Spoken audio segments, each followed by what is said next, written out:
acerca del capítulo 45 con el tema de micología médica. Mi equipo está conformado por Angélica de Niret, Edwin Julián y su servidora Cici Italia. El índice de este es la micología médica, las propiedades generales, virulencia y clasificación de hongos patógenos, la taxonomía y el diagnóstico de laboratorio de la micosis.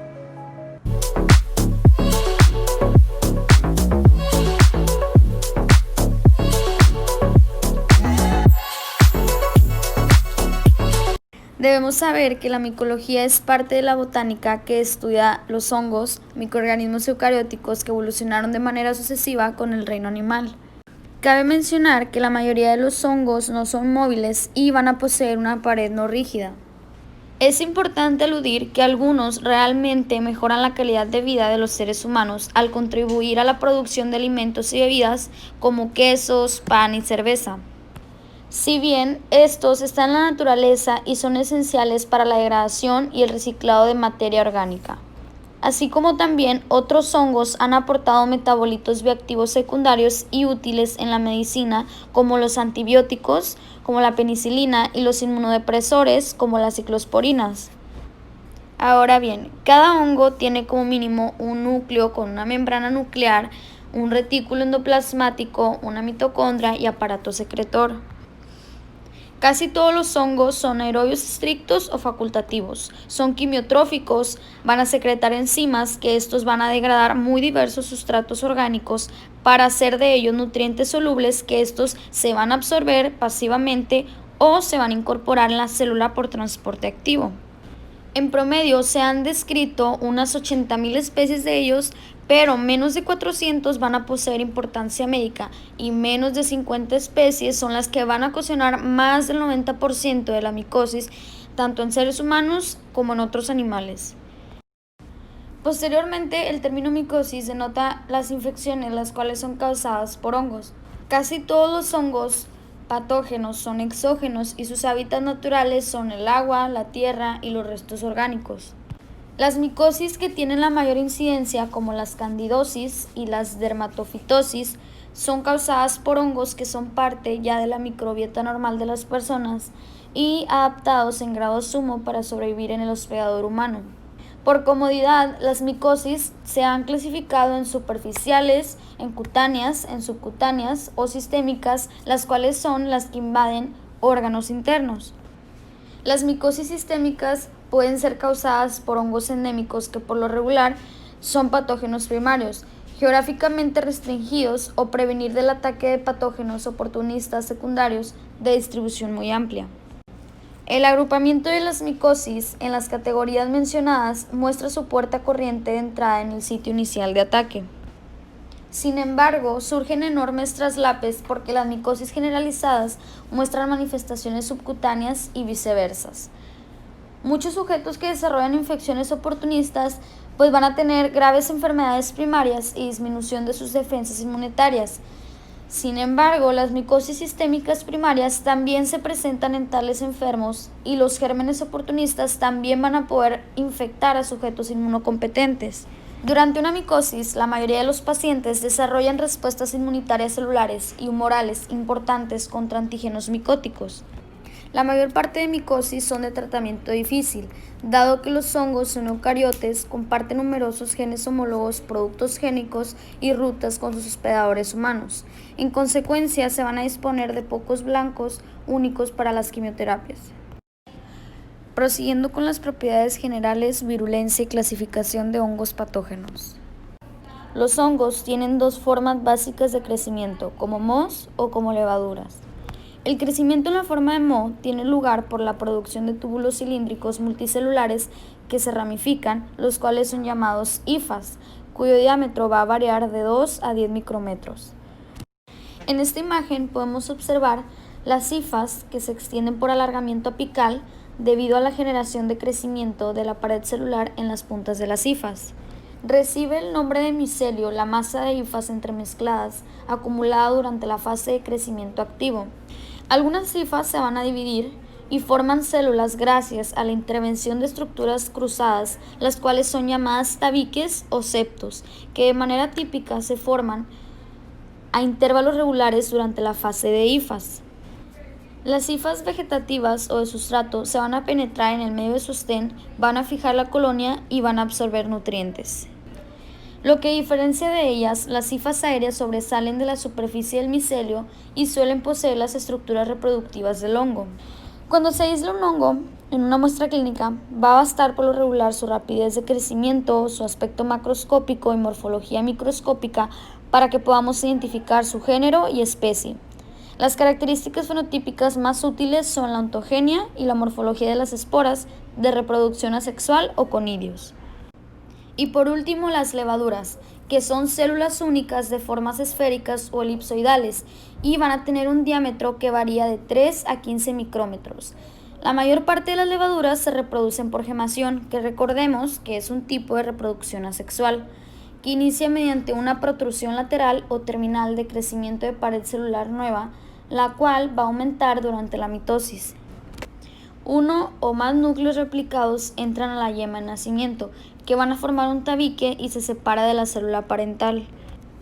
Algunas especies producen yemas que fallan al desprenderse y elongarse.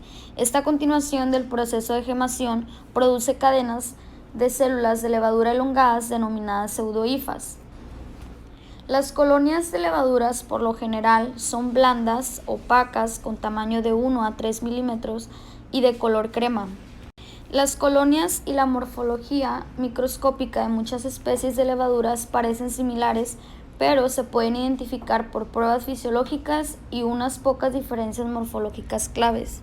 Algunas especies, incluidas varias que causan enfermedad, son dimórficas y capaces de crecer como levadura o moho en función de las condiciones ambientales, como la temperatura o nutrientes disponibles. Los ciclos vitales de los hongos son extraordinariamente flexibles. Algunas especies se perpetúan totalmente por crecimiento clonal o reproducción asexual, y salvo mutaciones espontáneas, cada célula será un clon genético.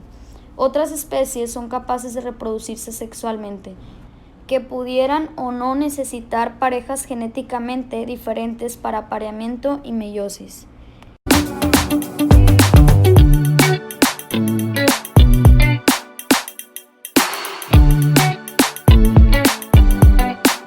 La reproducción asexual y la sexual pueden culminar en la producción de esporos que prolongan la supervivencia del hongo.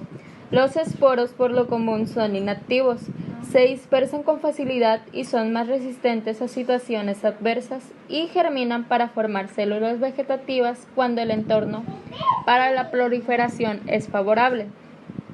Los hongos poseen una pared celular rígida que es el elemento que les confiere su forma y los protege de elementos osmóticos y ambientes agresivos. Estos provienen de la reproducción asexual y la sexual, que reciben el nombre de estados anamórficos o teleomórficos respectivamente. Taxonomía. Los hongos se clasificarán en un principio en filos basados en gran parte sobre sus modos de reproducción sexual e información fenotípica.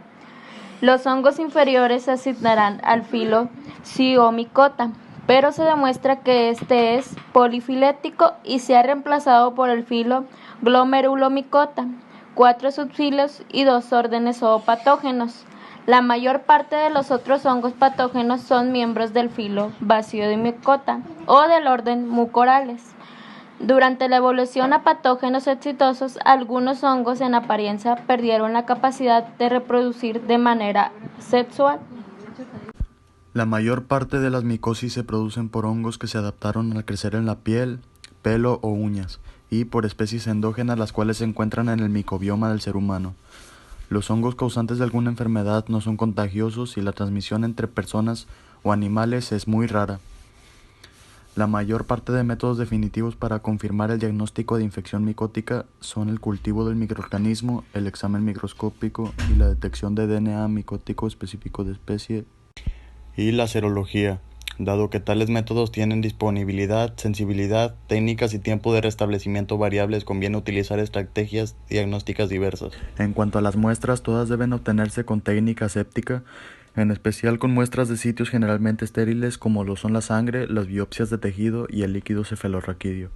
Las muestras de lugares corporales no estériles incluyen piel y lesiones subcutáneas, muestras nasofaringias o genitales obtenidas con hisopos. Para minimizar el crecimiento bacteriano, las muestras deben transportarse al laboratorio de diagnóstico antes de que transcurran 2 horas. Para el examen microscópico, se deben de obtener 1 o 2 gotas de una muestra acuosa o serosa. Deben colocarse sobre un portaobjetos en una gota de hidróxido potásico al 10 al 20%. Después de aplicar un cubreobjetos, se examina el portaobjetos bajo el microscopio con objetivos de baja y alta potencia. La sensibilidad de la solución de hidróxido potásico mejora con adición de calcofluor blanco, que es una tinción de la pared celular del hongo no específica, visible con un microscopio de fluorescencia. Los hongos también pueden observarse en frotis de sangre, líquido cefalorraquídeo y otras preparaciones tratadas con tinción de Gram o Urey. En muestras de biopsia fijada con formalina, los hongos pueden detectarse con tinción histopatológica de hematoxilina y eosina. Para el cultivo, el medio micológico tradicional, el agar dextrosa de Sabouraud, contiene glucosa y peptona modificada con un pH de 7.0, soporta el crecimiento de hongos y restringe el crecimiento bacteriano. Para cultivar hongos médicos de muestras no estériles se agregan antibióticos antibacterianos como lo son la gentamicina y el cloranfenicol, y cicloheximida para los medios para inhibir a las bacterias y hongos aprobos, respectivamente. Para los hemocultivos se han desarrollado varios medios de caldo comerciales para bacterias, hongos o ambos. La mayor parte de especies de levaduras en sangre pueden detectarse y subcultivarse por tales medios en plazo de 3 días, aunque los hongos pueden tardar varias semanas. Las levaduras crecen mejor a 37 grados centígrados y los hongos a 30 grados centígrados. Cuando se sospecha de un hongo dimórfico, se recomienda multiplicar medios y temperaturas de incubación. El método ideal para casos probables de fungemia es un tubo de centrifugación de lisis comercial. Este tubo contiene un anticoagulante y detergente para alisar los eritrocitos, que liberan células micóticas fagocitadas. El tubo entonces se centrifuga para sedimentar cualquier hongo. Estructuras micóticas clave observadas en exámenes microscópicos de muestras clínicas. Aquí se encuentra una tabla en la que se muestra la morfología predominante de cada micosis. Como las levaduras con cápsulas, son características de la criptococosis. Las levaduras y pseudohifas son de la candidosis o especies de candida. Las levaduras e infas en raspaduras de pie es característica de la pityriasis versicolor. Los métodos moleculares son métodos basados en la detección de ácidos nucleicos, proteínas o antígenos de hongos para identificar en muestras clínicas o después de su recuperación en cultivo a los hongos que causan enfermedad. La mayor parte de métodos basados en DNA utilizan reacción en cadena de la polimerasa, por sus siglas PCR, para amplificar secuencias específicas de hongos de DNA ribosomal u otros genes conservados. Al comparar la secuencia de DNA de un aislado clínico con bases de datos de miles de secuencias de DNA micótica, puede identificarse el género o especie de un hongo desconocido. Este procedimiento se ha utilizado para identificar cultivos de cientos de taxones micóticos, además para detectar DNA micótico en sangre y otras muestras. Varios informes han utilizado PCR. Los métodos de identificación molecular a partir del DNA, por ejemplo la tipificación de secuencia de múltiples locus, MLST por sus siglas, han identificado subpoblaciones filogenéticas de muchos hongos causantes de enfermedad, incluidas especies de Cándida, Cryptococcus, Aspergillus y Coccidioides. Aparte de los 2 anteriores métodos moleculares, otro método molecular que día con día gana vigencia debido a su aplicación tanto a bacterias como a hongos patógenos conlleva la extracción de proteínas microbianas que luego se envían a espectroscopia. Los microorganismos que causan enfermedad se identifican mediante comparación de sus tipos espectrales de proteínas con aquellos en bases de datos de especies probadas previamente.